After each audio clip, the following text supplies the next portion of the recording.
Hi guys, welcome back to my channel. For today's video, I'm gonna share with you what we can do with these old phone books. Enjoy!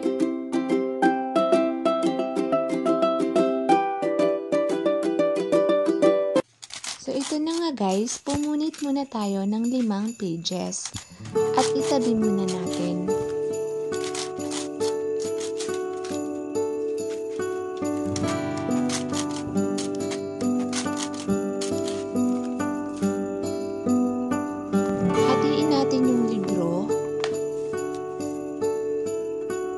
And then, panoorin nyo kung paano ko siya i-fold.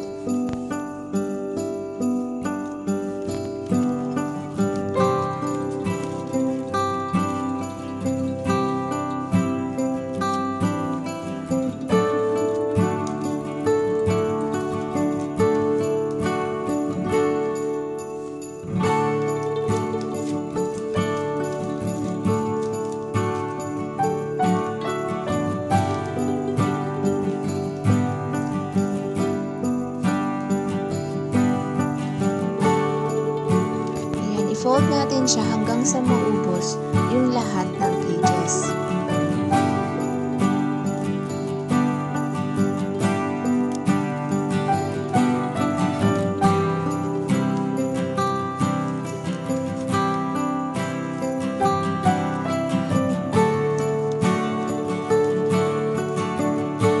Kapag na-fold na natin lahat, magiging ganito yung itsura niya.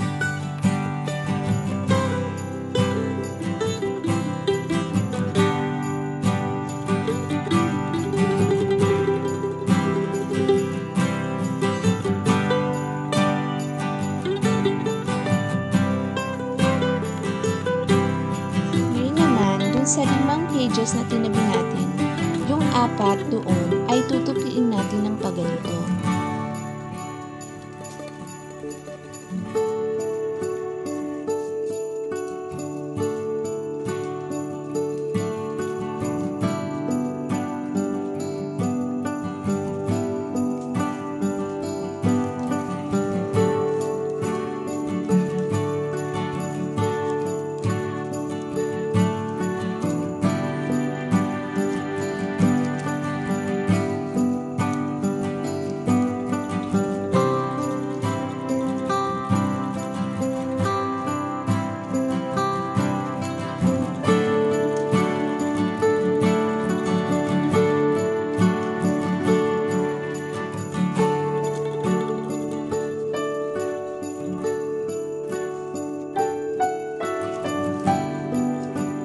Then, pagdidikitin natin yung bawat dulo ng 2 pages.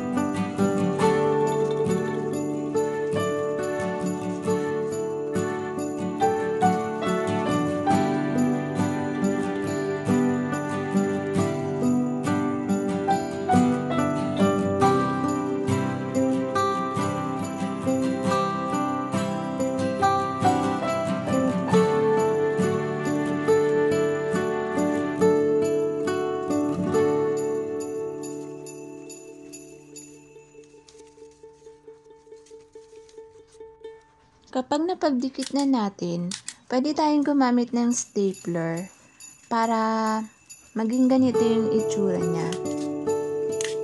Kung wala naman kayong stapler guys, pwede rin kayong gumamit ng glue.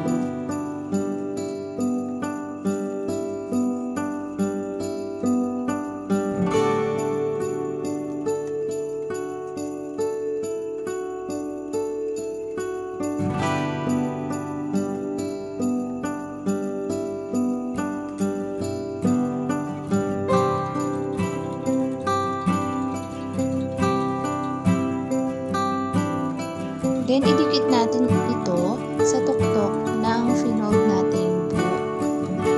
Pwede kayong gumamit ng glue gun. So, in my case, wala akong glue gun. So, ang ginamit ko lang is kandila at yung glue stick. Sinunod ko lang siya. So, ayan guys, ganyan naman yung itsura niya dapat. So, ayan guys, lagyan na natin siya ng ulo gamit itong styrofoam at toothpick. So, kung wala kayong styrofoam guys, pwede kayong gumawa like bulak na ilalagay mo sa loob ng tela, then pabilog siya, okay? So, ayan, be resourceful guys para makagawa tayo ng ulo at mga kamay. So, ayan, lalagay ko na rin yung mga kamay. So, gumawa naman tayo ng maliit na libro para ilagay natin doon sa pagitan ng mga kamay. So, kayo na ang bahala guys kung ano yung materials na gagamitin. So, in my case, gumamit ako ng greeting cards na maliit. And then, yun, yung bahagi ng libro, gumamit uli ako para magmukha siyang libro talaga.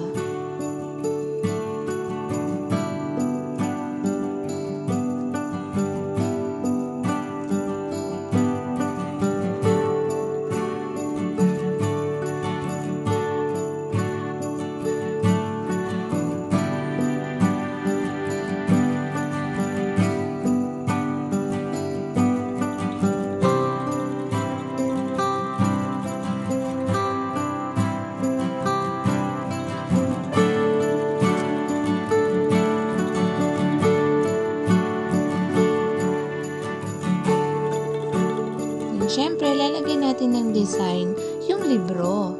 Pag nalagyan na natin ng design, guys, yan, ididikit na natin siya sa pagitan ng mga ginawa natin kamay. So, ganun pa din, gagamit kayo ng glue gun or glue stick. Isusunog nyo lang yun sa kandila para yun, meron na kayong pangdikit. So, yun guys, lalagay ko na itong kunwarian yung buhok. Okay, actually ribbon to guys na gagawin lang natin buhok. So, it's up to you kung gusto nyo lagyan ng buhok. So, ito na nga guys, yung last page na tinabi natin is gagawin na natin siyang halo or belo. So, may idea na pa kayo guys kung ano itong ginagawa natin?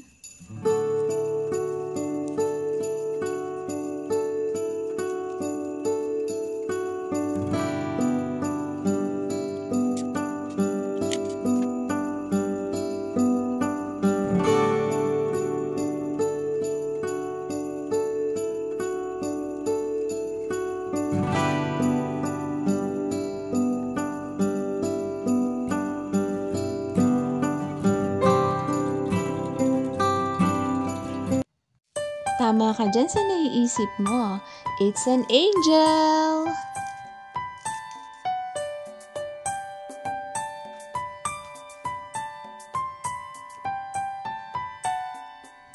Ang cute nito guys, grabe. Sobrang proud talaga ako sa gawa ko na to. Maski ako, after ko siyang gawin, parang wow! Ang ganda, ang cute! So guys, ito pwede nyong gawin sa mga lumang libro nyo na instead na itatapon nyo or pamimigay nyo kung hindi na masyadong ginagamit, no? Gawin nyo into like this. And syempre, talagang magiging proud kayo sa sarili nyo na nakagawa kayo ng isang angel out of old books. Ganyan. O diba, pwedeng pang gift, pwedeng pang display sa loob ng bahay nyo.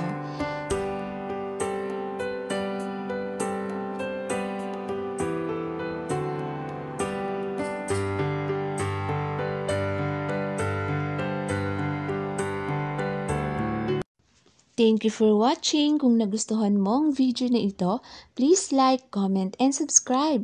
Hit mo na rin ang notification bell para updated ka sa mga bago kong videos. Ingat! Love, love!